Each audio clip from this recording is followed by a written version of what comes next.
प्रिय विद्यार्थियों, नमो नमः। आज है रविवार और रविवार के दिन हम सुनते हैं पंचतंत्र की एक कहानी। आज की कहानी जिसका शीर्षक है घर आए मेहमान से घृणा मत करो।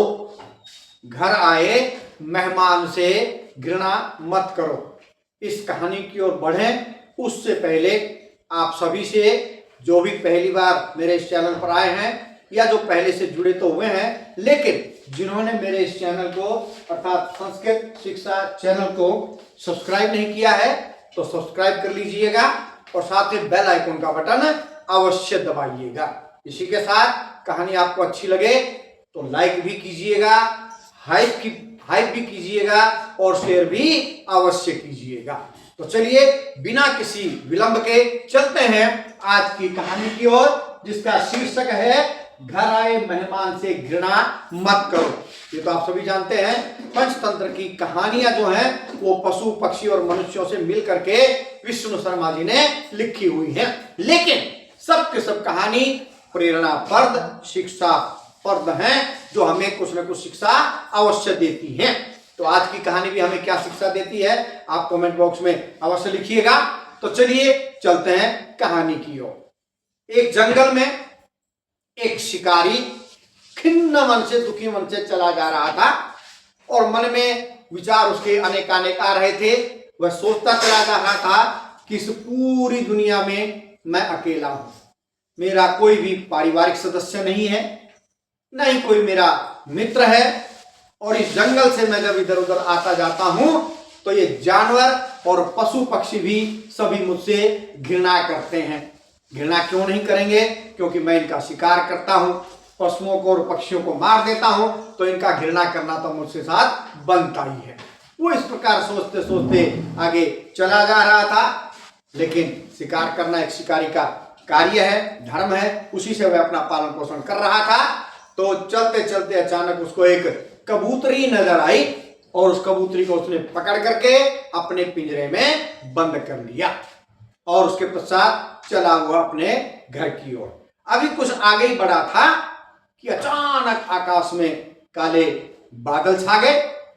काले बादल छाने के साथ साथ आंधी और तूफान बहुत जोर का आ गया और इसके साथ साथ आंधी तूफान अभी थमा भी नहीं था कि तेज वर्षा का आरंभ हो गया। तेज वर्षा होनी शुरू हो गई। शिकारी ने सोचा कि भाई अब ऐसे बरसते में घर जाना ठीक नहीं है। उसने एक बड़े वृक्ष की शरण ली और उसके नीचे खड़ा हो गया, लेकिन बारिश ऐसी कि रुकने का नाम ही नहीं ले रही थी। आखिर में वह बेचारा खड़ा खड़ा थक गया तो उसने सोचा कि लगता है आज इस वृक्ष की ही शरण लेनी पड़ेगी। तो वह वृक्ष की जड़ में बैठ गया। वृक्ष की जड़ में बैठ करके सोचा कि जब बरसात रुकेगी ये तभी मैं अपने घर की ओर प्रस्थान करूंगा। लेकिन देखते ही देखते वर्षा और तेज हो गई और अब उसको थोड़ा ठंडा भी महसूस होने लगा, अर्थात उसको ठंड भी लगने लग गई।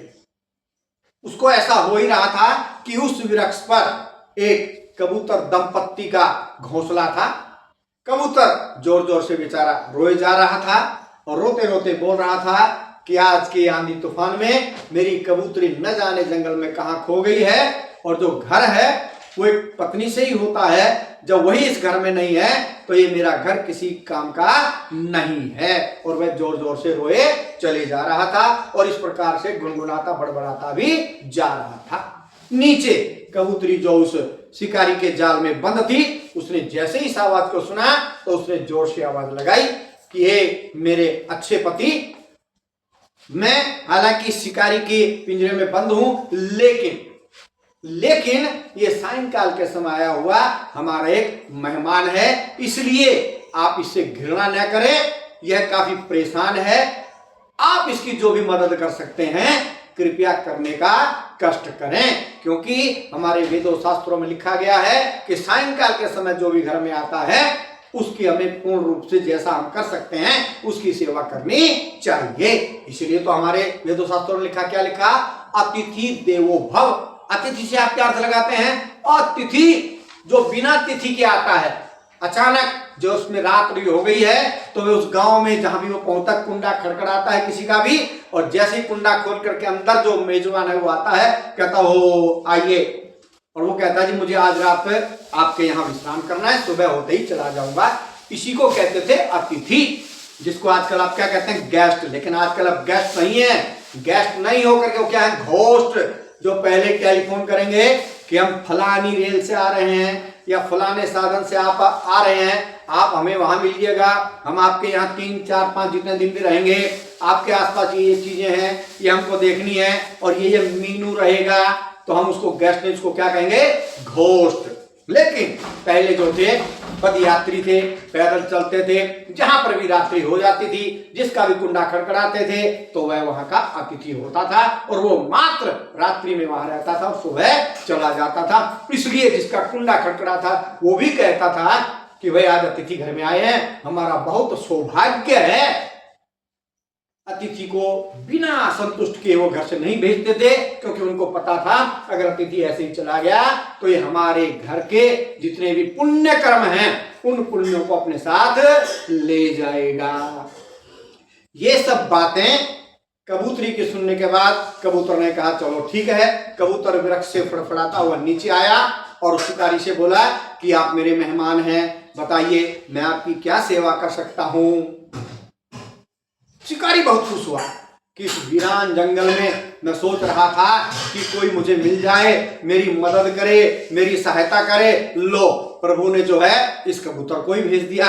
उसने कहा हे कबूतर राज, आप मेरी क्या मदद कर सकते हैं। कबूतर ने कहा जो मेरे से बन पड़ेगा मैं करूंगा, आप बताने का कष्ट कीजिए। शिकारी ने कहा कि मुझे ठंड बहुत लग रही है, इस ठंड से मेरा बचाव हो सकता है क्या। कबूतर ने कहा बिल्कुल हो सकता है। कबूतर एकदम वहां से उड़ा और उड़ करके दूर नजदीक के गांव में पहुंचा, और उस गांव में वह फड़फड़ाता हुआ ऐसे स्थान पर पहुंचा जहां पर आग जल रही थी। वहां से एक जलती हुई लकड़ी को उठा करके तुरंत अपने उस स्थान पर पहुंचा और उसके सामने रख करके कुछ सूखी लकड़ियां ला करके उसने आग को वहां प्रज्वलित कर दिया। शिकारी बहुत खुश हुआ, क्या हा, इस ठंड में ये अग्नि मिल गई है तापने के लिए, इससे अच्छा और क्या हो सकता है। लेकिन देखते ही देखते कबूतर उस अग्नि में जल गया। जैसे ही शिकारी ने देखा कि कबूतर उसमें जल गया तो उसने अपना जाल और अपना धनुष बाण भी अग्नि में फेंक दिया और कहा कि आज के बाद मैं कोई शिकार नहीं करूंगा। और उसने फिर जो पिंजरे में बंद कबूतरी थी उसको भी खोल दिया। कबूतरी ने जब इस दृश्य को देखा कि उसका पति अग्नि में जल गया है तो वह भी तुरंत उसने कहा मन में कि जब ये कबूतर मेरा पति जिंदा नहीं है तो मैं भी जीवित रह करके क्या करूंगी। उसने भी अग्नि में अपने प्राण त्याग दिए। शिकारी यह देख करके बहुत दुखी हुआ और उसने प्रभु से किया प्रार्थना की कि आज के बाद मैं बिल्कुल भी किसी भी प्रकार का कोई शिकार नहीं करूंगा और सादगीपूर्ण अपना जीवन व्यतीत करूंगा। इस प्रकार कबूतर और कबूतरी ने अपनी जान दे करके एक शिकारी को सन्मार्ग दिखा दिया।